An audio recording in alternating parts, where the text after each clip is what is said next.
Ssenalongo Nakiganda Bena Sendege. Ekitundu kye tulimu kirinnya Bombe. Najja wano mu mwaka gwa 2008. Omwami yali nannyini kifo kino. Twali tubeera naye ekyali Wajjala. Kati n'aŋŋamba alinayo akafo ke ne tujja. Kati bwe tujja twasooka kupangisa. Kati 2018 akafo kano ne tukagula. Bwe tukagula, mukama wange abadde atambula nnyo nga tabeerawo. Abaana be tetwamanyaako mwana n'omu kuba atulumba. Wabula omwami oyo yajjanga ŋŋamba, Nalongo mumpe ssente ngenda kuvaawo abaana babatawaanye. Ekituufu kiri nti omwami oyo n'embeera gye yalinga nze namulabiriranga. Akafo ne tukagula. Tubaddewo, mwami Swaibu n'afa mu 2021. Bw'afudde 2021, omwami owange n'afiira e Congo mu lutalo 2024.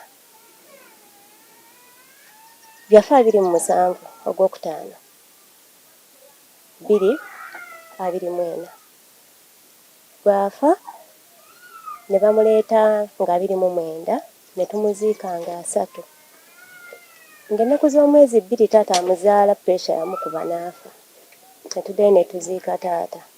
Tuba twakavaayo mu lunaku lumu olwayitawo ne wabaawo eyajja wano yajja n'omwami n'atugamba ye mwana w'omugenzi Katantazi.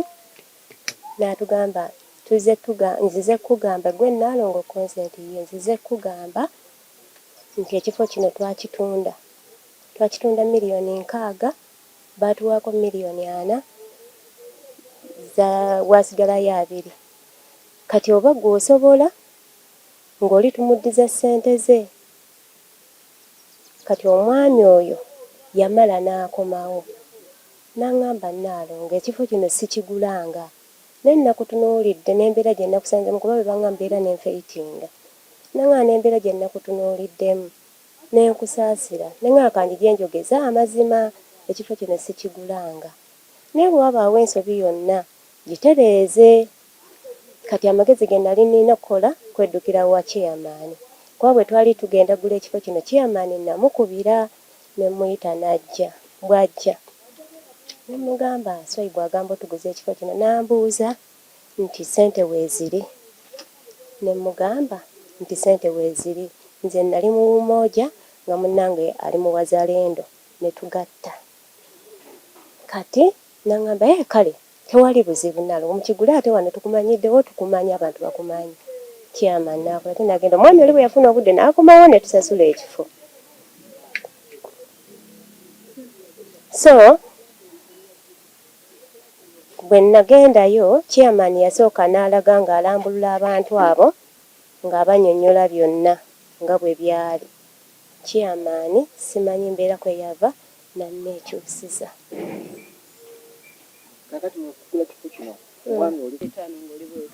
Omwezi guno ogw'omwenda ku Lwokubiri olwa wiiki ewedde lwe baakoona.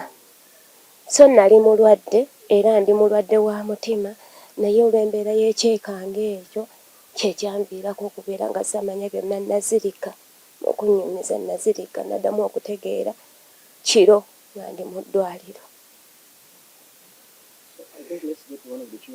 Omuntu obulamu bwange buzze bubeerawo ndi mulamu naye nga ndi mulwadde wa mutima. Kati buli lwenfuna oba ekyekango oba ekinneeraliikiriza omutima ogwo gusituka. Kati nali nagudde mu State House yesterday enkeera balyoke bakoone. Nali era ngenze mu State House nga waliwo wano be tulabye abazzeewo Mande. Kati ne tugenda tutegeeze state. Kati eyo gye nagwa state n'ennyamba n'enteeka ku kesisi n'enjigyawo n'entwala emulago. Kati enkeera nali nzizeeyo okufuna obwo obulwadde okufuna bujjanjabi kati bwe baakomerawo enkeera ku olwo. Kati ku Lwokubiri Sergeant Sendege Moses Salo. Nalongo Nakiganda Bena Sendege. Yakirinya main. Olina bana bamekana mu gyo? Nina abaana 5. First born alina emyaka emeka? Asembayo alina emyaka emeka? 13. Biswayibo naye omwana eyatulumba n'atugamba wano batundawo $6,000,000 ye Ssebadduka Shafiiki era yaŋŋamba nti mwana w'omugenzi katantazi. Mami wano tutombole mumazeewo bbanga ki myaka esobola kubeera kino waliwo bidde wapangisa nemugula tutugina emyaka gidde emeka? 17 tuyingirira 18 mwezi okujja twatandika 18. Mupangisa wali mumazeemu bbanga ki? Twajjawo 2 8. Nemugula atandika kugula ddi? 18. 2018. Lockdown. Twalina essuubi okuzimalayo kuba twali tetuyinza era muli az'amaanyi. Kati omwami oli oyo yayatuwa mu buddamu oyo ayimiridde. Kakati twandisabyeko